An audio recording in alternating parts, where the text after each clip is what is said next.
नमस्कार दोस्तों। तो सबसे पहले हम इंडियन ज्योग्राफी पढ़ लेते हैं। इसमें थ्री मूवमेंट डिज़ाइन के बारे में बता रखा है। थ्री मूवमेंट डिज़ाइन क्या है कि इंडिया और म्यांमार की जो बॉर्डर है ना, उसके ऊपर सिटीजन्स को अलाउ किया गया है कि वो 16 किलोमीटर तक एक दूसरे की टेरिटरी में जा सकते हैं बिना वीज़ा के। तो इसको ही फ्री मूवमेंट डिज़ाइन कहा जाता है। तो इसे 2018 में इम्प्लीमेंट किया गया था। उसके अंडर में क्या किया जाता है कि एक ईयर का एक बॉर्डर पास इशू कर दिया जाता है, जिससे आप है ना दूसरी तरफ 2 वीक तक के लिए स्टे कर सकते हो। जो इंडिया के स्टेट्स हैं इनकी बॉर्डर लगती है म्यांमार से, वो है मिजोरम, मणिपुर, नागालैंड, अरुणाचल प्रदेश। तो इंडिया म्यांमार बॉर्डर की जो ज्योग्राफी है वो बता रखी है, कोई खास बात है नहीं। एक तो नॉर्दर्न ट्राई पॉइंट है जहाँ इंडिया, चाइना और म्यांमार की बॉर्डर लगती है टीपू पास के पास में।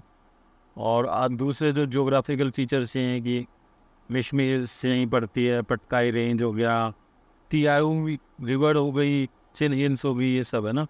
साउदर्न पार्ट में एक जगह ऐसा आता है कि जहाँ इंडिया, म्यांमार और बांग्लादेश की बॉर्डर मिलती है। आगे बॉर्डर गार्डिंग पॉलिसी के बारे में पढ़ लेते हैं कि ना इसके तहत ये है कि इंडिया की जितनी भी बॉर्डर है ना, हर एक बॉर्डर के लिए एक बॉर्डर गार्डिंग फोर्स बनाई गई है कि एक बॉर्डर के लिए एक गार्डिंग फोर्स होगी। जैसे बांग्लादेश और पाकिस्तान के लिए बीएसएफ है, चाइना के लिए आईटीबीपी है, नेपाल भूटान के लिए एसएसबी है, सशस्त्र सीमा बल जिसको बोला जाता है। म्यांमार के लिए आसाम राइफल्स हैं। लाइन ऑफ कंट्रोल जो पाकिस्तान से टच होती है उसके लिए इंडियन आर्मी है, और जो लाइन ऑफ एक्चुअल कंट्रोल है चाइना से जो टच होती है उसके लिए इंडियन आर्मी उसको प्रोटेक्ट करती है। कोस्टल सिक्योरिटी के लिए इंडियन नेवी, कोस्टल गार्ड और स्टेट मैरीन पुलिस काम करती है। आगे वर्ल्ड ज्योग्राफी डिस्कस कर लेते हैं। लेवलैंड कंट्रीज़ के बारे में बता रखा है। तो ये वेस्ट एशिया में लेवांट रीजन में लोकेटेड है। लेवांट रीजन किसको बोला जाता है? जो ईस्टर्न मेडिटेरियन रीजन है ना, ये मेडिटेरियन सी का जो ईस्टर्न रीजन है, जहाँ जिसपे इसराइल आ गया, सीरिया हो गया, लेबनान हो गया, ये सब कंट्रीज पड़ती है, इसको बोला जाता है। ये वेस्ट एशिया में लोकेटेड है। तो वेस्ट एशिया कौन सा इलाका है जिसमें है ना ये सब कंट्रीज़ बढ़ती है? सऊदी अरेबिया हो गया, इराक, ईरान, आर्मेनिया, अज़रबैजान, ये सब जो कंट्रीज़ पड़ती है ना, इस इलाके को वेस्ट एशिया बोला जाता है। तो ये इंडिया जब बोलता है तो वेस्ट एशिया बोलता है, क्योंकि हमारे वेस्ट पे पड़ता है, एशिया का वेस्ट पार्ट है ये। और जब यूएस बोलता है इसी इलाके के लिए तो वो मिडल ईस्ट यूज़ करता है। तो आगे देख लेते हैं। इसकी कैपिटल बैरूत है, और इसकी बॉर्डर सीरिया से लगती है, इसराइल से लगती है, और जो मेडिटेरियन सी से इसका वेस्ट पार्ट लगता है, यहाँ पे देख लो आप, है ना। और इसकी जो नियर बाय आइलैंड है इसका साइप्रस है। साइप्रस मेडिटेरियन सी में ही लोकेटेड एक कंट्री है। आगे लाओस के बारे में पढ़ लेते हैं। लाओस साउथ ईस्ट एशिया में ओनली लैंडलॉक कंट्री है। लैंडलॉक कंट्री किसको बोलते हैं? जिसकी बाउंड्री से कोई भी है ना सी नहीं टच करता हो। जैसे इंडिया के आसपास बोला जा सकता है कि नेपाल एक लैंडलॉक कंट्री है, क्योंकि नेपाल की बाउंड्री का कोई भी पार्ट सी से टच नहीं करता है। तो ये आसियान का मेंबर है, और ये गोल्डन ट्रायंगल का भी पार्ट है। इसकी बाउंड्री चाइना से लगती है, वियतनाम, कंबोडिया, थाईलैंड और म्यांमार से लगती है। आगे ज्योग्राफिकल फीचर्स दे रखे हैं जो इतने काम के नहीं है, मतलब प्लेटोज वगैरह, इतना थोड़ा रफली आइडिया रखो तो रख लो आप, वरना इतना डिटेल में याद रहता नहीं है। पर कभी कभी काम भी आ जाता है, कोई चीज़ न्यूज़ में रही हो तो।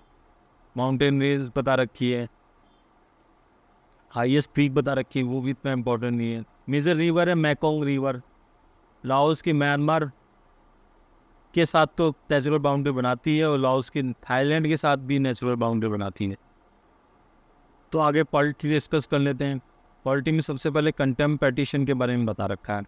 तो कंटेम्प्ट पिटीशन क्या होती है? एक लीगल एक्शन है जब कोई कोर्ट का ऑर्डर या जजमेंट को ना कॉम्प्लाई नहीं करता है, मानता नहीं, या उसको डिसओबे करता है, तो उसके अगेंस्ट में एक लीगल एक्शन लिया जा सकता है। इसे कंटेम्प्ट पिटीशन बोला जाता है। तो इसका पर्पज़ यही है कि कोर्ट के डिसीजन को एनफोर्स करवाना, और जो पार्टी कोर्ट के ऑर्डर को नहीं मान रही है उसको अकाउंटेबल बनाना। तो दो टाइप के कंटेम्प्ट होते हैं, एक सिविल कंटेम्प्ट होता है, एक क्रिमिनल कंटेम्प्ट होता है।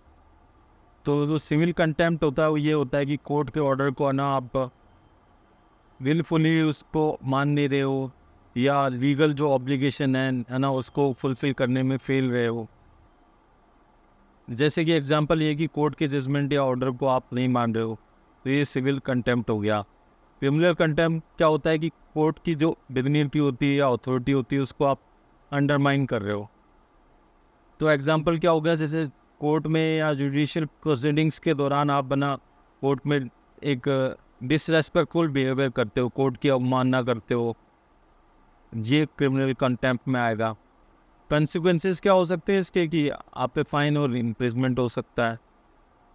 आगे एडवोकेट ऑन रिकॉर्ड के बारे में बता रखा है। एडवोकेट ऑन रिकॉर्ड एक लीगल प्रोफेशन ही है, मतलब वो एक तरह का एडवोकेट ही है जो सुप्रीम कोर्ट में अपने क्लाइंट्स के लिए लड़ता है। तो इसको सुप्रीम कोर्ट ने इंट्रोड्यूस किया था आर्टिकल 145 के तहत। तो आर्टिकल 145 क्या है कि सुप्रीम कोर्ट रूल्स बना सकता है अपनी प्रैक्टिसेस और प्रोसेस को गवर्न करने के लिए। तो इसके पास एक्सक्लूसिव राइट होता है केस फाइल करने का और केस कंडक्ट करने का सुप्रीम कोर्ट में। आगे ये सब दे रखा है, रिस्पॉन्सिबिलिटीज़ क्या क्या है इसकी, ये इसमें कोई खास क्वेश्चन बनता नहीं है। आगे दे रखा है कि AOR बनने के लिए क्या क्या रिक्वायरमेंट चाहिए। तो पहला ये है कि ये स्टेट बार काउंसिल में एक ना एनरोल्ड एडवोकेट होना चाहिए, कम से कम मिनिमम 4 ईयर का इसका पास लीगल एक्सपीरियंस होना चाहिए, 1 साल के सीनियर AOR के अंडर में इसके पास ट्रेनिंग होनी चाहिए, और सुप्रीम कोर्ट एक एग्जामिनेशन कंडक्ट करवाता है इसके लिए, तो वो पास किया जाना चाहिए इसके द्वारा। इसके अलावा ऑफिस रिक्वायरमेंट ही है इसके लिए कि दिल्ली में इसका एक ऑफिस होना चाहिए 10 माइल्स की रेडियस में सुप्रीम कोर्ट के, और इसके पास एक रजिस्टर्ड क्लर्क भी होना चाहिए। इसके अलावा जब एक बार आप AOR बन जाते हो तो आपको ना एक यूनिक आइडेंटिफिकेशन नंबर दे दिया जाता है, जो कि ना सुप्रीम कोर्ट में जितने भी डॉक्यूमेंट्स आप फाइल करोगे तो उनके ऊपर आपको लगाना होगा।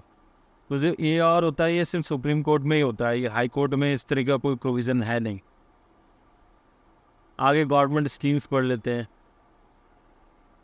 यहाँ फुल फॉर्म दे रखी कोई मतलब नहीं है। DST का है ये, department of science and technology का, गवर्नमेंट ऑफ इंडिया के अंडर में, और इसको इम्प्लीमेंट करने वाली जो एजेंसीज है वो दो है कि DST और नेशनल इनोवेशन फाउंडेशन, दोनों मिलकर करते हैं। टारगेट ऑडियंस क्या है, स्कूल स्टूडेंट्स जो कि 10 से 15 साल के बीच में, यूजुअली 6 क्लास से लेकर 10th क्लास तक के। ऑब्जेक्टिव इसका ये है कि जो यंगर स्टूडेंट्स होते हैं उनके अंदर आइडियाज़ और इनोवेशंस का नर्चर करना, कि वो नए नए तरीके से सोच पाएँ, ये सब है ना, कोई ख़ास बात नहीं है। आगे नेशनल इनोवेशन फाउंडेशन के बारे में बता रखा है। तो इसको department of science and technology की असिस्टेंस से 2000 में बनाया गया था। तो इसका ऑब्जेक्टिव ही वही है कि ग्रास रूट लेवल पर टेक्नोलॉजिकल इनोवेशन को स्ट्रेंथन करना है, ये सब। आगे fast track immigration trusted traveller programme start किया गवर्नमेंट ऑफ इंडिया ने। इसका पर्पज़ क्या है कि इमिग्रेशन क्लियरेंस का जो प्रोसेस होता है ना इंडिविजुअल लोगों के लिए, उसको फास्टर करना है, स्पीड अप करना है। इमिग्रेशन से मतलब आप समझते होंगे कि आप जैसे एयरपोर्ट पे जाओगे तो क्या होता है कि आपको एक फॉर्म फिल करके देना होता है, जो फॉरेन मिनिस्ट्री के जो बंदे बैठे होते हैं उनको, और वो एक शॉर्ट ऑफ आपको छोटा सा इंटरव्यू भी लेते हैं कि आप किस पर्पज़ से जा रहे हो। उसमें सारी डिटेल आप लिख के देते हो कि आप कौन सी कंट्री विजिट कर रहे हो, क्या डेट रहेगी आपकी टेंटेटिव, कब आप लौटोगे, किस पर्पज़ से जा रहे हो, ये सब चीज़ के लिए, ताकि एक ऑफिशियल डेटा रहता है हर कंट्री के पास में कि कौन आया है उनके यहाँ पर, कौन जा रहा है ना, इसके लिए होता है। तो फिर क्या होता है कि आजकल एयरपोर्ट्स पे बहुत ज़्यादा भीड़ होने लग गई है, बहुत टाइम लग जाता है, लाइन लगा के इंटरनेशनल फ्लाइट आप पकड़ते हो। तो ऐसी क्लियरेंस को फास्टर करने के लिए एक नई स्कीम लेकर आई है गवर्नमेंट, ताकि लोग फास्टर वे में निकल सकें। तो इसके लिए एलिजिबल कैटेगरीज क्या क्या है, इंडियन नेशनल्स होने चाहिए एक तो, और दूसरा ये है कि फॉरेन नेशनल हो जिसके पास OCI कार्ड हो। तो OCI कार्ड क्या होता है, उनको गवर्नमेंट ऑफ इंडिया ने एक कार्ड दे रखा है ताकि वो यहाँ पे इंडेफिनिट पीरियड के लिए रह सकें और काम कर सकें। बेसिकली ये फॉरेन इन्वेस्टमेंट को बढ़ाने के लिए किया गया है कि ना कि लोग हैं वो इंडिया में आए तो बार बार उनको वीज़ा के लिए और ये सब हैडल्स ना फेस करनी पड़े। तो अभी तो ये जो प्रोग्राम है ये IGI एयरपोर्ट जो दिल्ली वाला उस पर ही स्टार्ट किया गया है। तो इसकी जो नोडल एजेंसी हुई है कि ब्यूरो ऑफ इमिग्रेशन है, उसका कोई ऑनलाइन पोर्टल है, उसके थ्रू होगा ये। तो उसमें ये कि आप पहले से ही उस पोर्टल पे आप ऑनलाइन रजिस्टर कर दो, अपने आप को नेसेसरी डॉक्यूमेंट वगैरह डाल दो, तो आपका क्लियरेंस फास्टर हो जाएगा। तो इसके बेनिफिट क्या है कि एक तो आपको लॉन्ग क्यूज से आप बच जाओगे। इसकी वैलिडिटी क्या है, 5 साल तक के लिए मैक्सिमम ये वैलिड है, और या फिर आपकी जो पासपोर्ट की वैलिडिटी हो तब तक। और फिर वहाँ पे जो ई गेट्स लगे हुए हैं इस तरह के कि जहाँ पे आप कोई ना ऑफिसर वगैरह नहीं बैठा होगा, आप सिर्फ वहाँ पर जो भी नेसेसरी जो भी आपको रजिस्ट्रेशन के थ्रू पोर्टल के थ्रू जो भी आपको बार कोड या जो मिलेगा उसके थ्रू आप एक्सेस कर सकोगे, तो आपका इमिग्रेशन फास्टर हो जाएगा। आगे बढ़ लेते हैं कि फूड इंपोर्ट रिजेक्शन अलर्ट कोई ऑनलाइन पोर्टल है जो अभी स्टार्ट किया है गवर्नमेंट ऑफ इंडिया ने ग्लोबल फूड रेगुलेशन समिट पर। सेकंड समिट हुई थी अभी, वहाँ पर ये लॉन्च किया गया है। तो इस समिट को food safety and standard authority of India, जो फसाई जिसको बोलते हैं, उसने न्यू दिल्ली में इसको होस्ट किया था। वो जो फीरा है इसको फसाई ने डेवलप किया है। तो जो फीरा है ये क्या करता है, फूड कंसाइनमेंट जो कि इंडिया के द्वारा रिजेक्ट कर दिए गए हैं, जो कि इंडिया के स्टैंडर्ड्स के अकॉर्डिंग है ना उस पर मैच नहीं करते हैं, तो उनके लिए ना अलर्ट जारी करता है और फिर है ना public on food safety authorities है उनको नोटिफाई करता है। तो इससे क्या होगा कि जैसे ऑनलाइन इंटरफेसेस जो होते हैं ना उन पे बहुत जल्दी से इंफॉर्मेशन पहुंच जाएगी। तो इससे क्या होगा कि जो रैपिड डिसेमिनेशन होगा इन्फॉर्मेशन का, ऑनलाइन जो इंटरेक्टिव इंटरफेसेस बने हुए उनके ऊपर, ताकि है ना अथॉरिटीज़ को ये पता लग जाए आपस में इंफॉर्मेशन की कौन सी चीज़ मतलब सही है कि नहीं है, खाने के लिए स्टैंडर्ड के अकॉर्डिंग है कि नहीं है।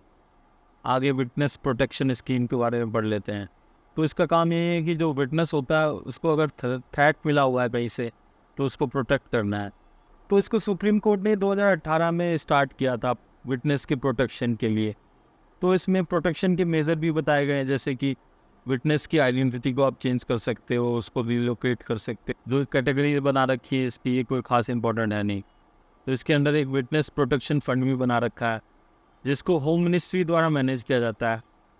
तो जितना भी इस तरह का खर्चा आता है तो वो इस फंड के थ्रू पूरा किया जाता है। फाइनेंशियल सपोर्ट यहीं से दिया जाता है।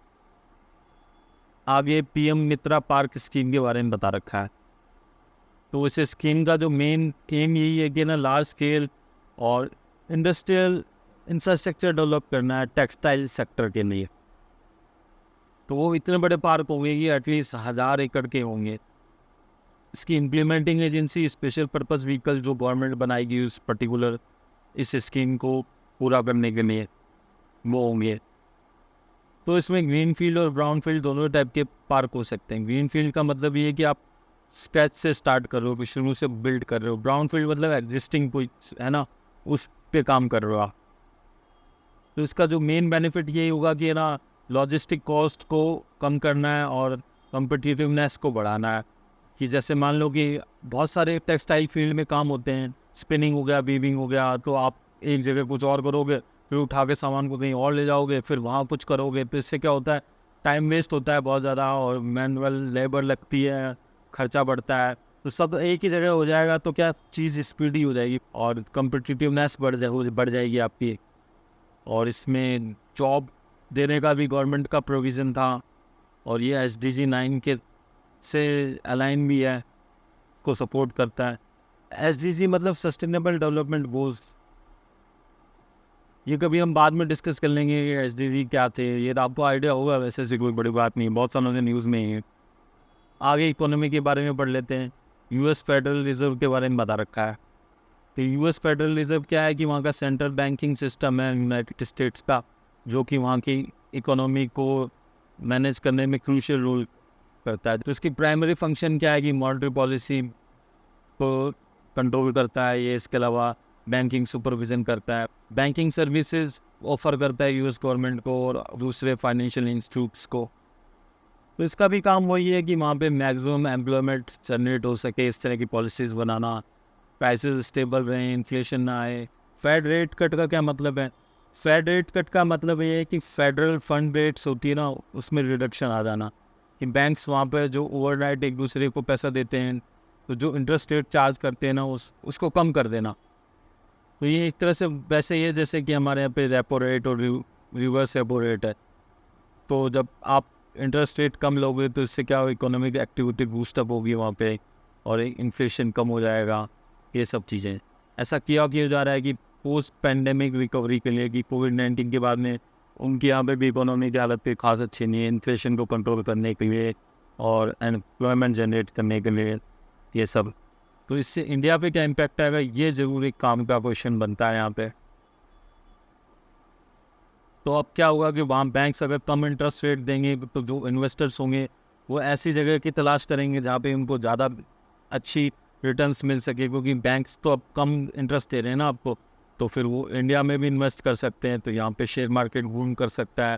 तो जो फॉरेन पोर्टफोलियो इन्वेस्टमेंट होता है वो बढ़ जाएगा इंडिया में। जब यहाँ पे इन्वेस्ट करेंगे तो इंडियन रुपये की जो डिमांड है वो बढ़ेगी, तो इंडियन रुपये स्ट्रॉन्ग हो सकता है और डॉलर वीक हो जाएगा। तो जब इंडियन रुपये स्ट्रॉन्ग हो जाएगा तो आपका इंपोर्ट है ना रिलेटिवली चीपर हो जाएगा और एक्सपोर्ट है ना घट जाएगा। हो सकता है कि आरबीआई को भी अपनी इंटरेस्ट रेट्स की जो पॉलिसी है वो फेड पॉलिसी के अकॉर्डिंग है ना एडजस्ट करनी पड़े। इसके अलावा इंडिया में इन्वेस्टमेंट बढ़ सकता है, जैसे मैंने आपको पहले ही बताया था। इसके अलावा कैरी ट्रेड भी है ना प्रमोट हो सकता है इससे। कैरी ट्रेड का मतलब ये है कि जैसे दोनों कंट्रीज़ का जो इंटरेस्ट रेट्स है उसमें डिफरेंस है, तो वो वहाँ पे क्या कर सकते हैं कि चीप इंटरेस्ट रेट पे आपने वहाँ से उठाया पैसा, और इंडिया में जहाँ पे हायर इंटरेस्ट रेट मिल रहा है वहाँ पे इन्वेस्ट कर दिया, तो जो डिफरेंस है इसकी वजह से वो पैसा बना लेते हैं। इसी को कैरी ट्रेड बोलते हैं। आगे पढ़ लेते हैं कि जो सेबी है ना उसने म्यूचुअल फंड्स को क्रेडिट डिफॉल्ट स्वैप्स के लिए अलाउड कर दिया है। तो पहले तो ये जान लेते हैं कि क्रेडिट डिफॉल्ट स्वैप्स होता क्या है, कॉर्पोरेट मार्केट में ये काम कैसे करता है, कॉर्पोरेट बॉन्ड मार्केट में कैसे काम करता है। होता ये है कि जैसे कोई कंपनी है उसको और पैसे की ज़रूरत है अपने बिजनेस को और आगे फर्दर एक्सपेंशन के लिए, तो उसको पैसे की ज़रूरत है। अब तो वो क्या करेगी कि मार्केट में बॉन्ड जारी करेगी जिसको कॉर्पोरेट बॉन्ड बोला जाता है। तो उसको लिख के देगी कि भाई हम ना इतने रुपए का ये बॉन्ड दे रहे हैं आपको, हर साल हम इतना रुपये पैसे दे देंगे, कोई परसेंटेज होगा तो आप खरीद लोगे उस पर। तो ये कॉर्पोरेट बॉन्ड हो गया। क्या आपको लगा कि वो कंपनी आगे फ्यूचर में ग्रो कर सकती है, वहाँ इन्वेस्टमेंट करना मेरे लिए सही है, या सही मुझे वो रिटर्न में जो दे रही है पैसा दे रही है, तो आप वहाँ पे इन्वेस्ट कर दोगे। पर जैसे मान लीजिए कि साल 2 साल बाद में आपको ऐसा लगता है कि भाई ये कंपनी उतना ग्रो कर नहीं पा रही है, आपको डर लग रहा है ना। तो अब आप क्या सोचते हो कि भाई अब क्या किया जाए, ये पैसा कैसे निकाला जाए। तो सिमिलरली जैसे कि मान लो कि आप कोई कार लेके आए हो, तो अब आपको लगता है कि भाई कार का एक्सीडेंट हो सकता है, मैंने इतना इन्वेस्टमेंट किया है, मेरा इतना जमा पूंजी ज़िंदगी भर का पैसा लगा हुआ है उस कार में, तो वो कभी है ना कहीं एक्सीडेंट ना हो जाए या कोई चोरी ना हो जाए या कुछ भी आग लग जाए, तो आप उसका इंश्योरेंस करा लेते हो किसी कंपनी से। इंश्योरेंस क्या होता है कि वही कंपनी ये बोलती है कि अगर आपको कोई लॉस होगा तो हम पे कर देंगे, इसके बदले में आपको हमें प्रीमियम देना पड़ेगा। सिंपल चीज़ है। सेम चीज़ यहाँ पे भी अप्लाई होती है कि मान लो कि आपने वो कॉर्पोरेट बॉन्ड खरीद लिया, पर आपको अब डर लग रहा है कि कंपनी डिफ़ॉल्ट कर गई, कंपनी बर्बाद हो गई, को पैसा मिलेगा नहीं मिलेगा, तो आप क्रेडिट डिफ़ॉल्ट स्वैप कंपनी, जो इस तरह के कंपनीज़ होती हैं, या कह सकते हो आप बैंक्स होते हैं, NBFCs होते हैं, उनसे आप इस तरह से एक एग्रीमेंट कर सकते हो, सॉर्ट ऑफ लाइक जैसे कि वहाँ कार के केस में था इंश्योरेंस का, तो उसमें आपको इनको प्रीमियम देना पड़ता है, और बदले में फिर ये क्या है कि अगर डिफ़ॉल्ट कर जाते हैं तो वो आपको फिर पूरा पैसा पे करते हैं। तो ये अब हुआ है कि सेबी ने ना म्यूचुअल फंड्स को भी अलाउ कर दिया। म्यूचुअल फंड्स भी एक तरह की कंपनीज है, एक तरह से फंड मैनेजर होते हैं जो कि आपके फ़ंड को मैनेज करते हैं। तो इस म्यूचुअल फंड में भी ये होता है कि जैसे मान लो कि आप निफ्टी 50 में इन्वेस्ट करना चाहते हो, तो आप हर एक शेयर को अगर मान लो कि पैसा बनाना है आपको, तो आपको अच्छी क्वांटिटी में खरीदना पड़ेगा, इतना पैसा आपके पास है नहीं। तो म्यूचुअल फंड में क्या होता है कि वो क्या करते हैं, सबका थोड़ा थोड़ा अमाउंट मिला के एक फ़ंड बना लेते हैं, और उस लार्ज लोगों से बहुत सारा पैसा ले लेते हैं और फिर उसको मैनेज करते हैं। तो क्या है कि जो कम ऐसे इन्वेस्टर्स जिनके पास बहुत कम पैसा है वो भी शेयर मार्केट में कम रिस्क में इन्वेस्टमेंट कर सकते हैं। यही फ़ायदा है म्यूचुअल फंड का। तो आगे दे रखा है कि जैसे इसमें CDS वाले में म्यूचुअल फंड्स को अलाउ कर दिया है, तो इससे लिक्विडिटी बढ़ जाएगी। भाई आपके मार्केट में और भी लोग हैं जो आपको एक तरह से इंश्योरेंस प्रोवाइड करा रहे हैं, पैसा आपका फटाक से निकल सकता है, अटका नहीं रह जाएगा। और रिस्क मैनेजमेंट टूल है ये इन्वेस्टर्स के लिए, मैंने बताई दिया आपको। आगे Indian council of agriculture research national institute of secondary agriculture के बारे में बता रखा है। तो ये ministry of agriculture and farmers welfare के अंडर में है। इसको बनाया कुछ और नाम से था, बाद में चेंज कर दिया है, तो ज़्यादा इम्पोर्टेंट है नहीं। तो बेसिकली एक इंस्टीट्यूट है जो रिसर्च के फील्ड में काम करता है, एग्रीकल्चर प्रोसेसिंग से रिलेटेड, सेकेंडरी जो एग्रीकल्चर है उससे रिलेटेड जो काम हो गए, इन सब चीज़ों के लिए। आगे समझ लेते हैं सेकेंडरी एग्रीकल्चर क्या चीज़ है।